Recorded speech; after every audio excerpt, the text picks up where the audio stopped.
안녕하세요. 성경 속 인물 탐구. 오늘은 베스도에 대해 알아보겠습니다. 벨릭스가 유대인의 환심을 사려고 바울을 구금해 둔 지 2년이 지난 후 마침내 새로운 총독이 부임합니다. 벨릭스의 후임자로 유대 총독이 된 사람은 호로키우스 베스도입니다. 베스도는 시카리라고 하는 테러 분자들을 진압한 노고를 인정받아 요세푸스의 찬사를 받기도 한 인물입니다. 베스도는 부임 직후 인사차 예루살렘으로 올라갔습니다.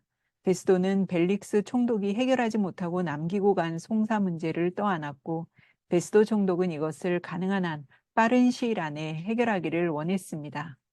베스도를 만난 유대의 지도자들은 다시 바울을 고발하면서 바울이 예루살렘에서 재판을 받도록 해달라고 부탁합니다. 유대의 지도자들이 이렇게 부탁하는 이유는 어쨌든 다시 바울이 예루살렘으로 돌아오면 오는 길에 바울을 죽이려는 의도였습니다. 그러나 베스도는 그들의 의견을 따르지 않고 차라리 너희들이 가이사랴로 와서 같이 송사하자고 합니다. 예루살렘에서 베스도와 함께 가이사랴로 내려온 유대인들이 여러 가지 내용으로 바울을 고발했지만 그것을 증명하지는 못했습니다. 바울은 벨릭스 총독에게 재판을 받을 때처럼 계속해서 자신의 무죄를 주장합니다. 재판이 계속 이어지자 베스도는 유대인의 환심을 얻기 위해 바울에게 이 소송권에 대해 예루살렘에서 재판을 받는 것이 어떠냐고 제안합니다. 이것은 유대인들의 비율을 맞추기 위함입니다. 그럴 경우 앞으로 어떤 일이 벌어질지 바울은 잘 알고 있었습니다. 그래서 바울은 베스도가 자신을 유대인의 손에 넘기는 것을 꿰뚫고는 싫다고 사양합니다. 그리고 바울은 아예 이 소송에 대해 로마 황제 가이사에게 상소한다고 합니다. 이것이 어떻게 가능할까요? 바울은 로마 시민권을 가진 사람으로서 그의 권리를 행사하며 가이사에게 재판을 받겠다고 주장한 것입니다. 며칠 후 아그리빠 왕과 그 누이인 버니게가 베스도에게 인사차 와서 가이사랴에 머물게 됩니다. 베스도는 아그리빠 왕에게 바울에 대해 이야기해 줍니다. 바울을 고발한 내용은 유대인의 종교 문제와 예수의 부활 문제뿐이었습니다. 결국 베스도의 말은 바울이 무죄라는 뜻입니다. 이러한 이야기를 전해들은 아그리빠 왕도 바울의 말을 직접 듣고 싶었습니다. 그래서 다음날 바울은 아그리빠 왕과 베스도 또 여러 귀인들 앞에서 신문을 받습니다. 여기서도 베스도는 바울에게 죄를 발견하지 못합니다.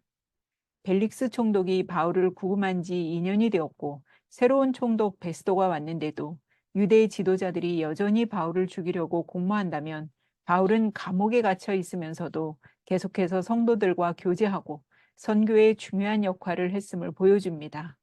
바울은 감옥에 갇혀 있을 때나 자유로운 몸일 때나 항상 복음을 전했습니다.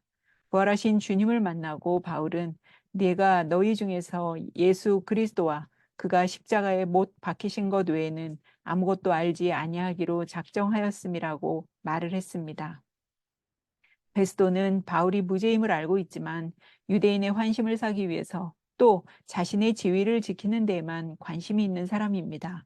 바울이 황제에게 상소한 것은 유대인들을 대적하기 위함이 아니라 자신의 목숨이 위태롭기 때문에 부득이 상소한 것입니다. 이로 인해 바울은 로마 군사의 호위 속에 로마로 가서 복음을 전할 기회를 얻게 됩니다. 당시 예루살렘에서 로마로의 여정은 힘들고 오랜 시간이 걸리는 일이었습니다. 뱃삭 또한 만만치 않은 비용이었지만 바울은 오히려 로마 군사의 호의를 받으며 배에 오를 수 있었습니다.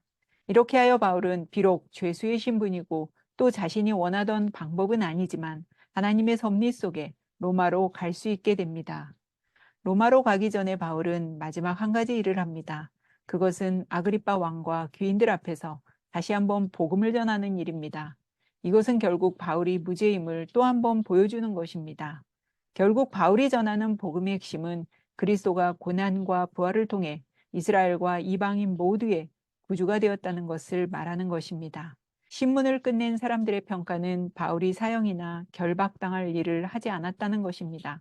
심지어 아그리빠는 바울에게 만일 네가 황제에게 상소하지 않았다면 풀어줄 수도 있었는데 라고 합니다. 로마로 이송된 제수에게 어떠한 일이 일어나게 되든지 일단은 바울이 가이사에게 호소함으로써 베스도는 송사 문제에 대한 총독으로서의 책임을 덜게 되고 이 문제를 상급 재판정에 넘기게 됨으로써 이 골치 아픈 문제에서 해방감을 얻었을 것입니다. 그러나 베스도는 새로 부임해서 겨우 2년 봉직하고 총독 재임 중에 사망했다고 전해집니다. 바울은 자유인이거나 갇혀 있거나 주님 안에서 항상 자유했습니다.